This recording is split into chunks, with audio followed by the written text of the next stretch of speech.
नमस्कार, मैं होचू खान। दिन भर की खबरों में सबसे पहले डालते नजर आज के मुख्य समाचारों पर। मतदान संपन्न तो शुरू हुआ विचार विमर्श का दौर। सबके अपने अपने दावे। दिन भर समर्थकों के साथ हार जीत के गणित में जुटे रहे चुनाव मैदान में उतरे प्रत्याशी। निजी बस और बाइक की भिड़ंत में घायल। अस्पताल से छुट्टी मिलने के बाद घर लौट रहा था घायल शख्स। जिला मुख्यालय पर स्थित जीआरपी थाना के नजदीक एक मासूम बालिका के साथ छेड़छाड़ का मामला। गुरु के दर पर उमड़ी आस्था। रागी जत्थों ने किया कीर्तन। संगत की ओर से श्रद्धाभाव के साथ मनाया गया प्रकाश पर्व। अब खबरें विस्तार से। प्रदेश भर में शनिवार को विधानसभा चुनाव के तहत मतदान प्रक्रिया संपन्न होने के बाद प्रत्याशी अपनी अपनी जीत के दावे करते नजर आए। मुख्य पार्टियों कांग्रेस और भाजपा के नेताओं ने भी अपनी अपनी जीत के दावे किए। हालांकि जीत का सेहरा किसके सिर सजेगा, यह तो आने वाली 3 दिसंबर को मतगणना के बाद ही स्पष्ट होगा। मतदान प्रक्रिया संपन्न होने के बाद अब सभी को 3 दिसंबर का बेसब्री से इंतजार है। विधानसभा चुनाव में ताल ठोकने वाले सभी प्रत्याशी अपने अपने घर पर सुस्ताकर पिछले कई दिनों की थकान दूर करते नजर आए। हनुमानगढ़ विधानसभा क्षेत्र से कांग्रेस प्रत्याशी व वर्तमान विधायक चौधरी विनोद कुमार, भारतीय जनता पार्टी के प्रत्याशी अमित साहू और निर्दलीय प्रत्याशी नगर परिषद सभापति गणेश बंसल सहित अन्य प्रत्याशियों ने कई दिनों बाद अपने परिवार के साथ दिन व्यतीत किया। वे पूरा दिन अपने समर्थकों के साथ बैठकर हार जीत के गणित में जुटे रहे। चौपालों में भी चुनाव परिणाम के नतीजों पर जमकर चर्चा हुई। शहरी सहित ग्रामीण क्षेत्र में हर चौराहे पर चुनावी पंडित भविष्यवाणी करते नजर आए। सभी समर्थक वोटों के गुणा भाग के आधार पर हार जीत पक्की करने में जुटे रहे। विधानसभा चुनाव में मतदान के बाद विधायक पद के प्रत्याशी के चुनावी पंडित जीत की जोड़ तोड़ लगाने में लगे हुए हैं। हर कोई अपने अपने आंकड़े के मुताबिक जीत का अनुमान लगा रहा है। जीत की सही जानकारी तो परिणाम आने के बाद ही मिलेगी। चौपालों पर बैठे बुजुर्ग आंकड़े जुटा रहे थे कि इस बार फलां प्रत्याशी को सर्वाधिक समर्थन मिला है। अगर इन लोगों ने खास वर्ग के वोट काटे तो फलां प्रत्याशी का निकलना तय है। हर कोई यह जानने का प्रयास कर रहा है कि किस वर्ग का वोट किसके पाले में सर्वाधिक गया है। ऐसे में यदि वर्ग विशेष का वोट कटा तो फलां प्रत्याशी की जीत तय है। यदि इन वर्गों का वोट मिला तो उस प्रत्याशी की जीतना कठिन होगा। कुल मिलाकर अपने ढंग से प्रत्याशी की जीत हार की गणित बैठाने का सिलसिला तेज हो गया है। भाजपा व कांग्रेस के समर्थक चाय पान की थड़ी दुकानों पर हार जीत के आंकड़े लगाते देखे गए। सुबह से ही कांग्रेस और भाजपा समर्थकों के साथ साथ आमजन व ग्रामीण इलाके के लोग चाय पान की थड़ी दुकानों पर हार जीत के आंकड़े लगाते देखे गए और अपने अपने दावे पेश कर हार जीत की बातें करने में लगे हुए थे। कांग्रेस प्रत्याशियों ने कहा कि कांग्रेस फिर सत्ता में लौटेगी। इस बार हर बार सरकार बदलने का रिवाज बदलेगा। दूसरी तरफ भारतीय जनता पार्टी के नेताओं ने भाजपा की जीत का दावा करते हुए कहा कि राजस्थान में अब अंधेरा छटेगा और कमल खिलेगा।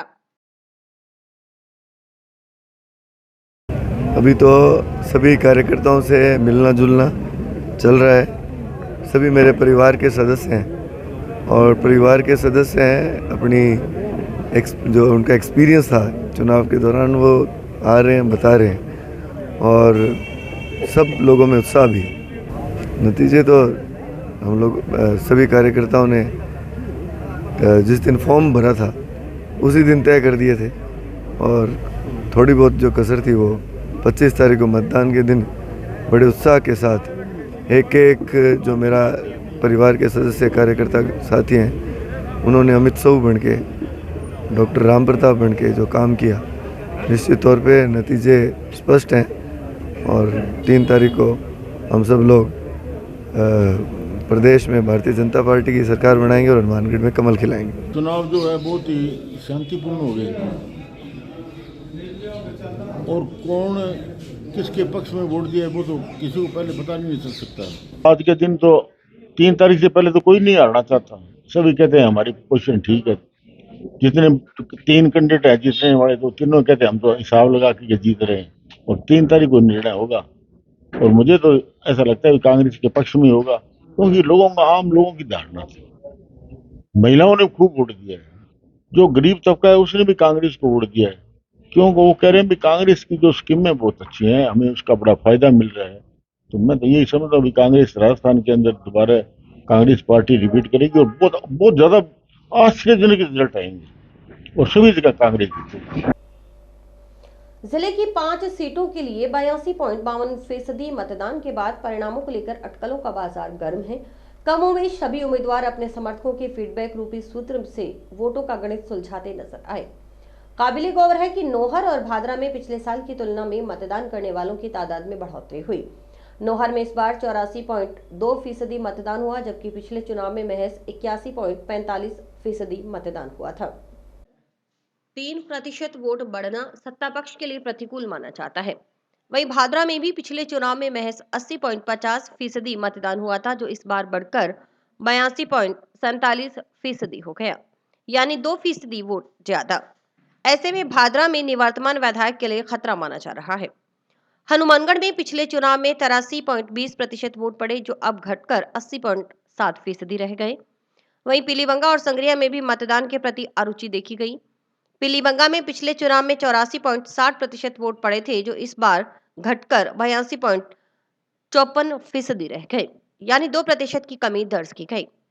संगरिया में भी पिछले चुनाव की तुलना करीबन 4% वोट कम पड़े। पीलीबंगा में भी भाजपा और कांग्रेस के बीच सीधा मुकाबला है, इसलिए परिणाम को लेकर असमंजस की स्थिति है। हालांकि यहां पर कांग्रेस मजबूत स्थिति में बताई जा रही है। मतदान में कमी का सबसे बड़ा कारण मतदाताओं में उदासीनता का माना जा रहा है। बताया जा रहा है कि दलों के कार्यकर्ताओं की निष्क्रियता के कारण मतदाता बूथ तक जाने से परहेज करते रहे। हनुमानगढ़ सीट की बात करें तो यहां पर तिकोना मुकाबला होने के कारण मतदान का परसेंटेज बढ़ने के आसार थे, लेकिन ऐसा नहीं हुआ। शहरी लोगों में भी बदलाव को लेकर जो संभावनाएं देखी जा रही थी, उसमें कमी नजर आई। इससे साफ लगता है कि लोग पार्टियों के प्रति मोह से मुक्त नहीं हो पा रहे हैं। उनमें पार्टियों को लेकर एक आकर्षण बना हुआ है। यह दीगर बात है कि हनुमानगढ़ सीट पर ओबीसी बनाम मूल ओबीसी का मुद्दा भी मुखर रहा। वहीं कांग्रेस अपने परंपरागत वोट बैंक को लेकर आश्वस्त है। भाजपा नेता भी इस बात से इनकार नहीं कर रहे कि उनका कहना है कि जिस तरह बीजेपी ब्राह्मण व वैश्य वोटर्स में मजबूत पैठ मानती है, उसी तरह एससी व मुस्लिम वोटर्स को कांग्रेस अपना मानती रही है। वरिष्ठ पार्षद कहते हैं कि पार्टियों के परंपरागत वोटर्स होते हैं। हनुमानगढ़ में भी यह स्थिति है। यह सच है कि तिकोना संघर्ष की वजह से दोनों पार्टियों के परंपरागत वोटर्स थोड़े नर्वस जरूर थे, लेकिन उन्होंने अपवाद को छोड़कर अपनी जगह नहीं छोड़ी। हर जगह उनकी उपस्थिति साफ नजर आई। दोनों पार्टियों से दूरी बनाकर रखने वाला भी एक तबका है, जो निर्दलीय प्रत्याशी की तरफ शिफ्ट हुआ। देखा जाए तो हनुमानगढ़ जिले की 5 सीटों को लेकर पुख्ता आंकलन किसी के पास नहीं है। पीलीबंगा सीट को छोड़ दें तो किसी सीट के लिए कोई स्पष्ट तौर पर कुछ कहने के लिए तैयार नहीं। पीलीबंगा में जरूर कांग्रेस प्रत्याशी को बढ़त मिलने की संभावना जताई जा रही है। हनुमानगढ़ सीट तिकोने संघर्ष में फंसी है, इसलिए यहां पर सबके समीकरण फेल होते दिख रहे हैं। यहां पर अप्रत्याशित परिणाम की पूरी उम्मीद है। संगरिया में जिस तरह आखिरी समय कांग्रेस प्रत्याशी ने मजबूती दिखाई, उससे भले सीट तिकोने संघर्ष में फंसी हुई है, लेकिन कांग्रेस को कमजोर आंकना भी जल्दबाजी होगा। नौहर और भादरा में भी कड़े मुकाबले के आसार हैं, इसलिए कुछ भी कह पाना संभव नहीं। जिला मुख्यालय पर स्थित जीआरपी थाना के नजदीक एक मासूम बालिका के साथ छेड़छाड़ करने का मामला सामने आया है। सोमवार को बालिका के परिजनों ने इस संबंध में जीआरपी थाना में मुकदमा दर्ज करवाया। बालिका के साथ छेड़छाड़ की घटना का पता चलने पर बाल कल्याण समिति अध्यक्ष जितेंद्र गोयल भी जीआरपी थाना पहुंचे और घटना की जानकारी ली। बाल कल्याण समिति अध्यक्ष जितेंद्र गोयल ने बताया कि जीआरपी थाना के नजदीक 4-5 साल की बेटी के साथ छेड़छाड़ की घटना हुई है। किसी जागरूक नागरिक की ओर से इसकी सूचना CWUC को दी गई। इस पर जीआरपी थाना पहुंचकर प्रभारी मोहनलाल से घटना की जानकारी ली। गोयल के अनुसार मासूम बालिका का परिवार बस स्टैंड के सामने चंडीगढ़ हॉस्पिटल के नजदीक झुग्गी झोंपड़ियों में रहकर छोटा मोटा व्यापार करता है। मामला संवेदनशील है। जीआरपी थाना प्रभारी को दोषियों के खिलाफ शीघ्र कार्रवाई करने के लिए कहा गया है। जंक्शन जीआरपी थाना के पास एक मासूम सी बच्ची है, उसके साथ छेड़छाड़ का मामला सामने आया है, जिसमें हनुमानगढ़ की जागरूक मीडिया द्वारा हमें सूचना दी गई। मौके पे पहुंचे और जीआरपी थाना इंचार्ज हैं मोहनलाल जी और इनके पूरे स्टाफ से बात हुई है। और जो व्यक्ति थोड़ा सा मानसिक उसका संतुलन सही नहीं लग रहा, जो भी है, लेकिन उसने बड़ी घटना को अंजाम दे सकता था और भविष्य में ऐसी घटनाओं पे अंकुश लगे, इसको लेकर एहतियात के तौर पे इस पे मुकदमा दर्ज किया जाएगा और जांच की जाएगी। अगर कोई और भी मामला आगे निकला तो इसको कड़ी से कड़ी सजा दिलवाई जाएगी। ये गुजरात का रहने वाला है और यहाँ छोटा मोटा बर्तन अखरोट बेचने का काम करते हैं इनका परिवार, और ये शादीशुदा है नहीं, इसके माता पिता नहीं है और इसका पता लगाया जा रहा है इसका जो बैकग्राउंड क्या है। ये जीआरपी थाना के नियर अबाउट 100 मीटर 150 मीटर दूरी पे ये बताया गया कि उसकी माता कोई कबाड़ का काम करती है, वो इधर आई हुई थी और बच्ची थोड़ा भटक के साइड में हो गई। तो ये जो है, मैं बता रहा था, मानसिक संतुलन सा आउट लग रहा है इसका। इस व्यक्ति ने उस बच्ची को कपड़े उतारने के लिए बोला और कोई कपड़े खोले गए बता रहे हैं। ऐसा कुछ अभी जांच चल रही है, हमारा जो थानाधिकारी है वो जांच कर रहे हैं। बिल्कुल इसने जो घटना की है उसकी सजा इसको जरूर मिलेगी। यहाँ पे जीआरपी थाना इंचार्ज मोहनलाल जी को ये कहा है कि ऐसी घटना की पुनरावृत्ति नहीं हो अपने जिले में, इसको बिल्कुल मुकदमा दर्ज किया जाए और जांच की जाए। अगर वास्तव में इसने कुछ और घटनाक्रम किया है तो इसको कड़ी सजा मिलेगी। ऐसे में ये रहती है कि बच्चा भगवान का रूप है और उसको न्याय दिलाना हमारा काम है, और यही काम हमारे जीआरपी थाना भी कर रहा है। सिख धर्म के प्रथम गुरु श्री गुरु नानक देव जी का 555वां प्रकाश पर्व सोमवार को क्षेत्र में श्रद्धा भाव के साथ मनाया गया। गुरुद्वारों में उमड़ी संगत ने श्री गुरु ग्रंथ साहिब के समक्ष शीश नवाया। सुबह से हर तरफ शब्द कीर्तन और सतनाम वाहेगुरु की गूंज सुनाई देती रही।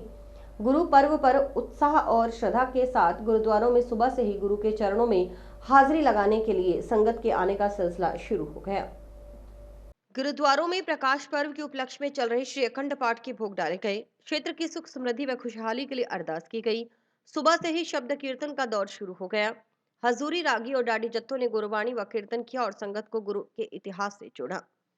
उन्होंने संगत से अपील करते हुए कहा कि नाम जपो किरत करो, वंड छको के सिद्धांत को जीवन में डालकर समाज की विषमताएं दूर करें। उन्होंने कहा कि गुरु नानक देव जी की शिक्षाएं पूरी मानवता के लिए प्रेरणा स्रोत है। गुरु नानक देव जी ने अपनी सरल और सहज वाणी में ज्ञान का प्रकाश फैलाया। ऊंच नीच जात पात से अलग हटकर सरबत दे भले का संदेश दिया। गुरु नानक देव जी ने हमेशा जात पात का विरोध किया। उन्होंने हमेशा एक साथ मिलकर चलने का संदेश दिया। उन्होंने अपने समय में लंगर की शुरुआत की, जिसका मकसद था छोटा बड़ा अमीर गरीब सब एक साथ बैठकर भोजन कर सकें। किसी के मन में किसी भी व्यक्ति के लिए भेदभाव न हो। इस दौरान गुरु का लंगर अटूट बरताया गया। इसी कड़ी में सोमवार को जिला मुख्यालय पर जंक्शन व टाउन स्थित गुरुद्वारा सिंह सभा में गुरु पर्व के उपलक्ष्य में चल रहे श्री अखंड पाठों के भोग डाले गए और खुले दीवान सजे। खुले दीवान में रागी डाडी जत्थों छिंद्रपाल सिंह, हजूरी जत्था गुरचरण सिंह, गुरमेल सिंह ने गुरु की वाणी का बखान कर संगत को निहाल किया। शहरी क्षेत्र की संगत ने गुरुद्वारा साहिब में पहुंचकर श्री गुरु ग्रंथ साहिब के समक्ष माथा टेका। गुरुद्वारा सिंह सभा प्रधान इंद्र सिंह मकासर ने बताया कि गुरु पर्व के उपलक्ष्य में संगत की ओर से करीबन 15 दिन तक नगर में प्रभात फेरियां निकाली गई हैं। शनिवार को श्री अखंड पाठ का प्रकाश हुआ। सोमवार को भोग डाले गए।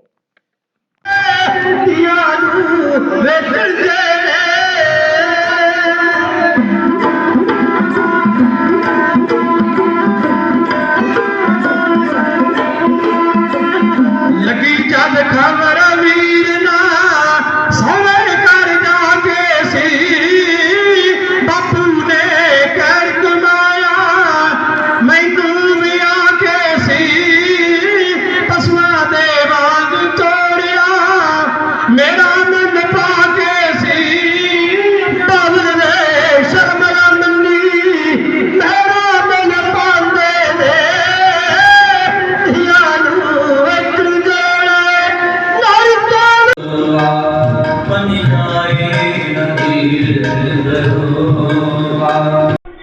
ਗੁਰਦੁਆਰਾ ਸਿੰਘ ਸਭਾ ਹਨੂਮਾਨਗੜ੍ਹ ਜੰਕਸ਼ਨ ਅਤੇ ਹਨੂਮਾਨਗੜ੍ਹ ਟਾਊਨ ਦੇ ਵਿੱਚ ਗੁਰੂ ਨਾਨਕ ਦੇਵ ਜੀ ਦਾ 555ਵਾਂ ਗੁਰਪੁਰਬ ਜੋ ਹੈ ਉਹਨਾਂ ਦਾ ਅਵਤਾਰ ਦਿਹਾੜਾ ਜੋ ਹੈ ਉਹਨਾਂ ਦੀ ਦੁਨੀਆ ਤੇ ਆਉਣ ਦਾ ਜੋ ਦਿਨ ਹੈ ਉਹ ਅੱਜ 555 ਹੈ ਤੇ ਉਹਨਾਂ ਨੂੰ ਬਹੁਤ ਹੀ ਗੁਰਦੁਆਰਾ ਸਾਹਿਬ ਦੇ ਵਿੱਚ ਸ਼ਰਧਾ ਦੇ ਨਾਲ ਕਾਫੀ ਦਿਨ ਤੋਂ ਬੀਬੀਆਂ 15 ਦਿਨ ਤੋਂ ਪ੍ਰਭਾਤ ਫੇਰੀਆਂ ਨਿਕਾਲ ਰਹੀਆਂ ਸੀਗੀਆਂ ਪੂਰੇ ਨਗਰ ਦੇ ਵਿੱਚ ਔਰ 3 ਦਿਨਾਂ ਤੋਂ ਅਖੰਡ ਪਾਠ ਸਾਹਿਬ ਪਰਸੋਂ ਪ੍ਰਕਾਸ਼ ਹੋਏ ਸੀਗੇ। ਅੱਜ ਉਹਨਾਂ ਦੇ ਭੋਗ ਹੋਏ ਹੈ।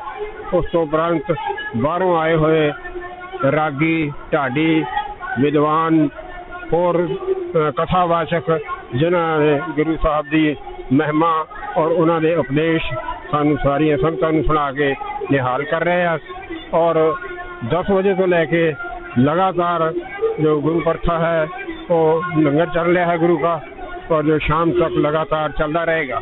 और ये गुरपुरब जो है पूरी ही दुनिया दे विच विश्व दे विच मनाया जाता है और हर जाति दे हर धर्म दे हर वर्ग के लोग गुरु नानक नूं नतमस्तक होंदे हन।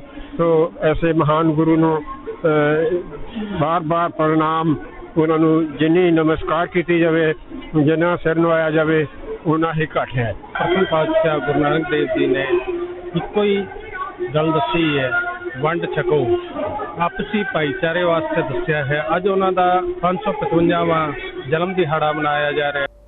चूना फाटक में सतीपुरा के बीच स्थित अंडरपास के पास निजी ट्रेवल्स की बस और मोटरसाइकिल में टक्कर से बाइक सवार एक जना घायल हो गया। हादसा सोमवार की सुबह को हुआ। हादसे के समय बाइक पर 2 जने सवार थे। बताया जा रहा है कि हादसे में घायल चालक रविवार रात्रि को ही राजकीय चिकित्सालय में भर्ती हुआ था। सोमवार को छुट्टी मिलने के बाद वह अपने परिचित के साथ वापस घर जा रहा था कि दुर्घटना का शिकार होकर फिर अस्पताल पहुंच गया। सूचना पर पहुंची पुलिस ने दुर्घटनाग्रस्त वाहनों को कब्जे में लेकर जंक्शन थाना पहुंचाया। सुरेशिया पुलिस चौकी में तैनात कांस्टेबल बलदेव ने बताया कि सोमवार को दोपहर सूचना मिलने पर बिजली कॉलोनी के पास पहुंचे तो बस व मोटरसाइकिल में भिड़ंत हुई है। मौके पर पहुंचे तो मोटरसाइकिल व बस खड़ी हुई मिली। दोनों वाहनों का अगला हिस्सा क्षतिग्रस्त था। बस डबवाली की तरफ से आई हुई थी, वहीं मोटरसाइकिल सवार 2 जने अंडरपास से निकल रहे थे। सड़क पर चढ़ते ही बस से टक्कर हो गई। मोटरसाइकिल को चेक किया तो उसमें अस्पताल के कुछ सरकारी कागजात थे। मोटरसाइकिल चालक की पहचान कुलविंद्र निवासी माणुका के रूप में हुई। माणुका गांव में अपने जानकारों से पता किया तो जानकारी मिली कि कुलविंद्र का अस्पताल में इलाज चल रहा था। रात्रि को ही कुलविंद्र अस्पताल में भर्ती हुआ था और सोमवार को उसे छुट्टी मिली थी। गांव जाते समय अचानक बस के सामने आने से हादसा हो गया। बाइक चालक के पैर में फ्रैक्चर आया है। बस के चालक व परिचालक ने घायल बाइक चालक को अस्पताल पहुंचाया। उन्होंने बताया कि किसकी लापरवाही से हादसा हुआ इसका अभी तक पता नहीं चल पाया है। जांच पड़ताल की जा रही है। दुर्घटना स्थल के आसपास लगे हुए सीसीटीवी कैमरों की फुटेज खंगाली जा रही है। ये अभी कोई सूचना मिली थी कि सोपुरी रोड से अंडरपास की तरफ जाते हैं ना, वहाँ कोई एक बस का और मोटरसाइकिल का एक्सीडेंट हो गया है। मौके पे जाके हमने देखा कि मोटरसाइकिल खड़ी थी, मोटरसाइकिल आगे से पूरी टूटी हुई थी और बस के भी आगे की साइड बम्पर था, वो आगे से मुझसा हुआ था। बस में सवारी बैठी हुई थी, उनसे मैंने पूछा कि बस कहाँ से, वो बस बता रहे हैं कि डबवाली की तरफ से आई हुई थी और अंडरपास क्रॉस करके एक मोटरसाइकिल पे 2 जने थे, उनका एक्सीडेंट हो गया। मोटरसाइकिल को जैसे चेक किया गया तो उसमें पता लगा कि मोटरसाइकिल के अंदर कुछ हॉस्पिटल के सरकारी कागजात थे, जिसमें जो मोटरसाइकिल जो चालक था उसका नाम लिखा हुआ था कुलविंद्र माणुका लिखा हुआ था। उसके बाद में उसके मालिक मेरी कोई जान पहचान थी माणुका गांव में, वहाँ से पता किया। उन्होंने बताया कि कुलविंद्र है जिसका कोई हॉस्पिटल में इलाज चल रहा था और आज उसको हॉस्पिटल से छुट्टी मिली थी। अचानक बस के सामने आ गया, उसका एक्सीडेंट हो गया और उसके बस वालों को कोई नुकसान हुआ नहीं है, लेकिन जो मोटरसाइकिल चालक था उसके को पैर में फ्रैक्चर लगी थी, तो मौके पर बस चालक और कंडक्टर द्वारा उसको हॉस्पिटल में इलाज के लिए भिजवा दिया गया। राजस्थान राज्य विधिक सेवा प्राधिकरण जयपुर के निर्देशानुसार जिला विधिक सेवा प्राधिकरण सचिव धनपत माली के मार्गदर्शन में आगामी राष्ट्रीय लोक अदालत के सफल आयोजन के लिए सोमवार को एडीआर भवन में डोर स्टैंप काउंसलिंग कम मेगा शिविर का आयोजन किया गया। इसमें ग्राम न्यायालय न्यायाधिकारी महेश्वरी बरोड़ व पैनल अधिवक्ता नितिन छाबड़ा की ओर से डोर स्टैंप काउंसलिंग व राष्ट्रीय लोक अदालत में रखे जाने वाले प्रकरणों की प्रकृति आदि के बारे में जानकारी दी गई। उन्होंने बताया कि लोक अदालतों का सबसे बड़ा गुण निःशुल्क तथा त्वरित न्याय है। ये विवादों के निपटारे का वैकल्पिक माध्यम है। इसका उद्देश्य ये सुनिश्चित करना है कि देश का कोई भी नागरिक आर्थिक या किसी अन्य अक्षमता के कारण न्याय पाने से वंचित न रह जाए। लोक अदालत के मामले को बातचीत के जरिए सफाई से हल कर लिया जाता है। मुआवजा और हर्जाना तुरंत मिल जाता है। मामले का निपटारा तुरंत हो जाता है। लोक अदालत त्वरित और सस्ते न्याय के लिए वैकल्पिक समाधान या युक्ति प्रदान करती है। राष्ट्रीय लोक अदालत में अपने प्रकरणों का निस्तारण करवाने में पक्षकारों को सस्ता और सुलभ न्याय प्राप्त होता है।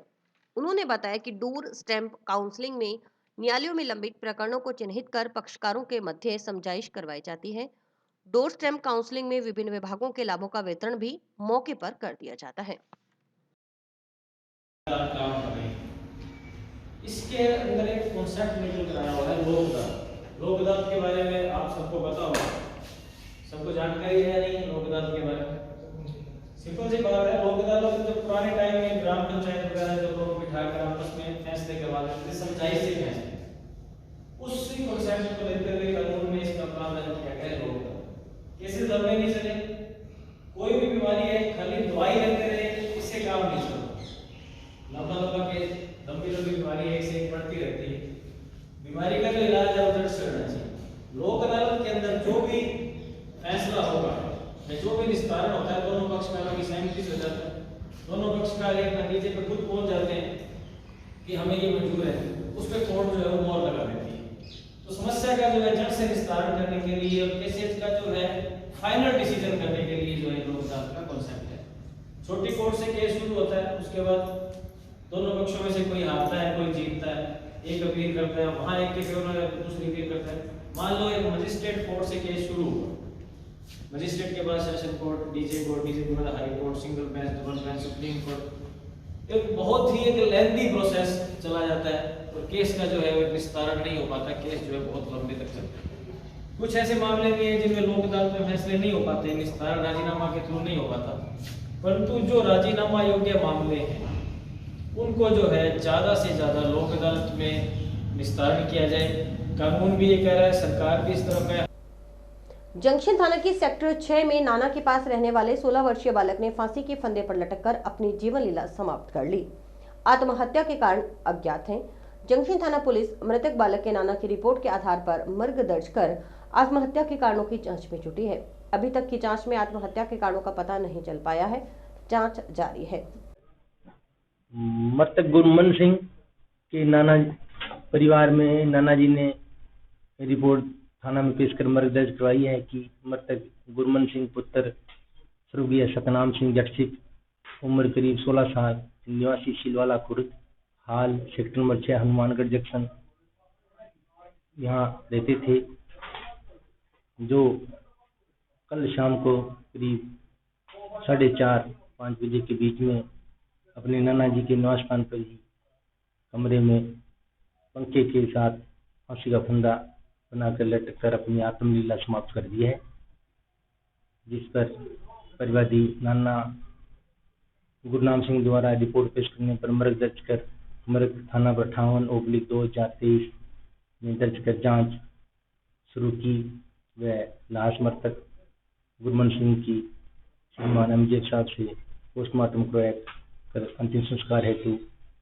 परिजनों को सुपुर्द कर दी गई है। जांच जारी है। पढ़ाई के बारे में अभी इतना नहीं बताया, उनके परिवार के यहाँ नहीं रहते हैं, कहीं बाहर ऑस्ट्रेलिया में रहना बताया है। रीजन का पता चला? रीजन का अभी सब जांच के बाद में पता लगाया जाएगा। 2 जनों पर घर से ट्रैक्टर ट्रॉला व नकदी चोरी करने का आरोप लगाते हुए एक व्यक्ति ने सोमवार को जंक्शन पुलिस थाने में परिवार सौंपकर मुकदमा दर्ज करने की मांग की है।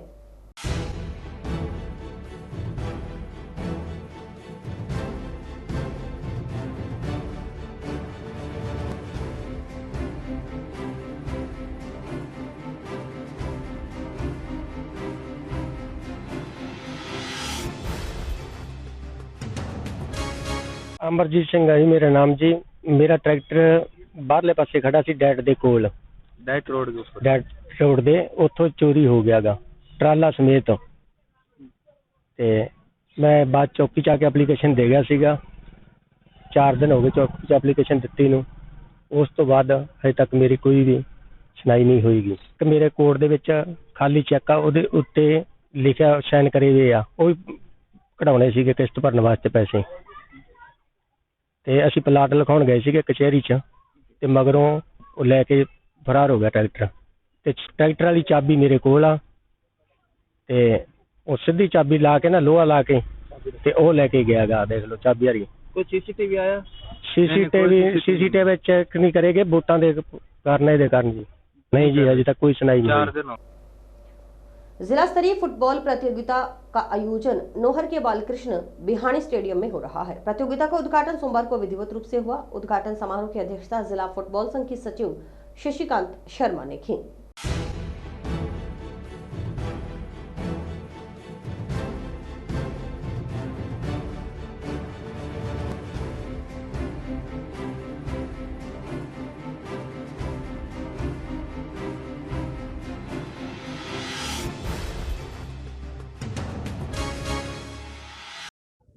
ये नोहर का युवा फुटबॉल क्लब है। बच्चों ने एक कमेटी बनाई यहाँ पर। कमेटी के निर्णय के अनुसार जिला स्तरीय एक प्रतियोगिता 27 से 30 तक यहाँ स्थानीय बालकृष्ण बिहानी स्टेडियम होने जा रही है। और इस प्रतियोगिता का मकसद हनुमानगढ़ जिले के साथ साथ नोहर क्षेत्र के अंदर प्रतिभाओं को आगे लाना। और इस प्रकार के टूर्नामेंट जिला स्तरीय होने बहुत जरूरी होते हैं। इनसे क्या है कि हमारे बच्चों को देखने का मौका भी मिलता है, कौन बच्चा कैसा खेल रहा है। तो आने वाले जो टूर्नामेंट होते हैं ऑल इंडिया फुटबॉल फेडरेशन के, राजस्थान फुटबॉल एसोसिएशन के, उनमें बच्चों को मौका मिलेगा। तो अभी पीछे हुई थी और अभी अभी हमारे मकसूद भाई की घोषणा है कि जनवरी के अंदर पर एक राष्ट्रीय स्तर का टूर्नामेंट होने जा रहा है। तो फुटबॉल प्रतियोगिता तो नौर के अंदर आपको पता ही होती रहती है टाइम टाइम पर, और ये ऑल इंडिया फुटबॉल फेडरेशन और राजस्थान फुटबॉल एसोसिएशन के टूर्नामेंट निरंतर होती रहते हैं। हर साल करीब 6 के करीब टीमें हम भेजते हैं यहाँ से हनुमानगढ़ जिले की बना के नौर से।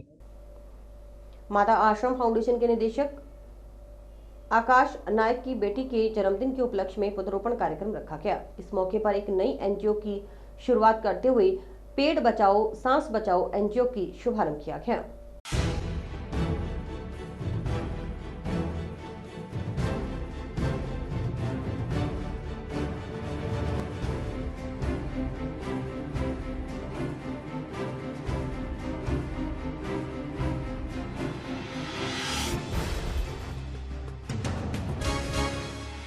मैं आकाश नायक, निदेशक माँ आथ आश्रम फाउंडेशन।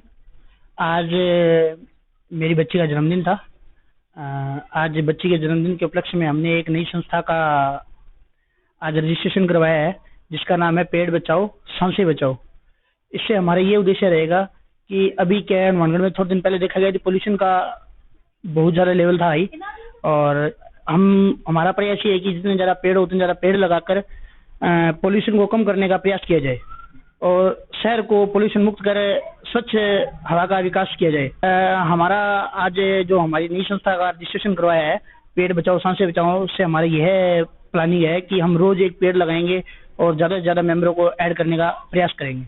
और मैं ये कह रही हूँ कि आज आकाश जी नायक हैं, जो इन्होंने अपनी बेटी के जन्मदिन पे जो पौधारोपण किया है, इन्होंने बहुत ही नेक काम किया है। इन्होंने आने वाली पीढ़ी को एक दिया है भी हम पेड़ है तो कल है। पेड़ पर्यावरण संबंधी इन्होंने एक पहल की है अपनी संस्था की। इन्होंने आगे से आगे अपनी संस्था को बढ़ाने का भी एक नेक कदम उठाया है। तो इसके लिए मैं इनकी बेटी और इनके सह परिवार को मेरी तरफ से शुभकामनाएं। और इसी के साथ समाचार समाप्त हुए। रोजाना देखते रहिए समाचार। नमस्कार।